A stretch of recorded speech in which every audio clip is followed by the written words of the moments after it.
now the latest around the wide world of tropics. Tropical Weather Bulletin for June the 11th. Well, still no tropical cyclones that have actively formed, but there are still rumblings of systems on the horizon with two moderate chances today on either side of the Pacific Ocean. Also, a few other low chances to watch out for on day 162 of the year so far. In the Atlantic, day 11 of hurricane season, and we've marked something very interesting there in the eastern part of the main development region of the Atlantic. Low chance of development. If it was to be something, it would be very short, brief, and probably pretty small. A little bit of model support, but it's here and neither here nor there, I suppose. Day 27 in the eastern Pacific, 40% chance now off the coast of Mexico. That is the main land threat here. And 92E, the inverse, 20% chance now further out to sea. That was the one that the NHC originally had at 90% and could still be lingering next week if it doesn't form. And in the western Pacific, we've got a 50% chance of a very broad system over the South China Sea that could become a significant tropical cyclone. If it doesn't get that strong, it could still produce huge amounts of rainfall over a large area. In the Indian Ocean, chances are rapidly fading now for that potential system we were looking at briefly. I think we had it at 40%, now down to 10% along the coast of West Bengal and Odisha in India, and that is now not likely to develop. Well, here's a look at the satellite imagery around the Atlantic right now, and slightly glitchy imagery there.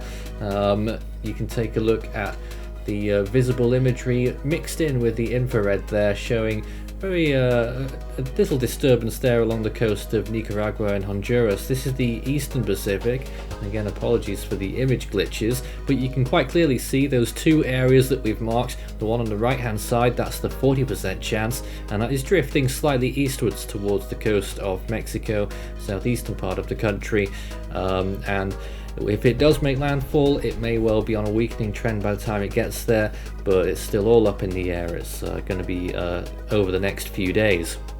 Western Pacific, very large area on the left hand side there. You can see that potential system, huge influence. That means it'll be slow to develop, but it could produce a lot of rainfall and widespread wind along the coastline of China and Vietnam. And this is a look at the Indian Ocean. You can actually see the precipitation and the high clouds associated with that area of interest over India, but it's probably going to remain very disorganized and not develop as you would expect for this time of year at that latitude anyway. And this is another look at the Western Pacific there, the moisture plume from that very large system extending all the way over to Malaysia, and also huge amounts of cloud tops over Laos and northern Vietnam. So these are the sea surface temperatures, and you'll generally notice that they will continue to increase past the solstice, and then towards the early part of September is probably when they will peak in most areas of the northern hemisphere. Eastern Pacific fairly warm, 30 degrees plus. The Atlantic warming up there as well. The Gulf of Mexico decently warm all the way up now. The western Caribbean Sea 28 degrees, pushing maybe a little bit higher than that soon, and the main development region starting to warm up. Indian Ocean pushing 30 degrees off the eastern coast of India there, off Odisha and Andhra Pradesh, and looking towards the western Pacific there, around 28 degrees I think that is, or it might even be the 30 degree isotherm there. It's hard to tell sometimes.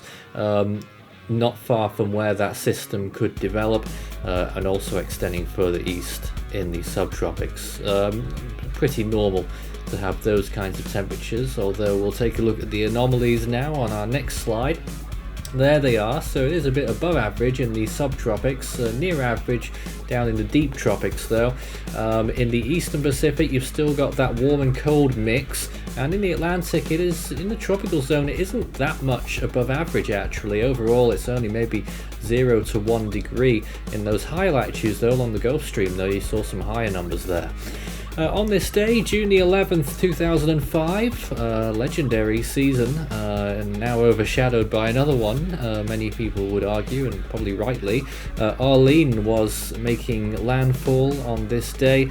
It was a high-end tropical storm on this day, just before it made landfall in the United States. And that, of course, was the first of a lot of storms that occurred in the 2005 Atlantic hurricane season. And that one came close to hurricane status. So here we are in 2021.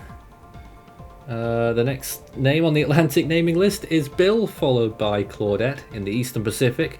We could be seeing Carlos soon. In the Central Pacific, the next name on list 1 is still Hone. In the Western Pacific, next up is Koguma, followed by Champi. In the North Indian Ocean, we might be waiting a little longer now for Gulab.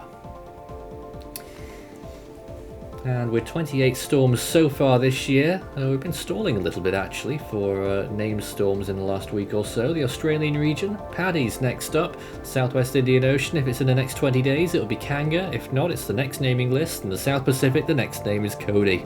That's all for now. We'll have another tropical weather bulletin tomorrow night.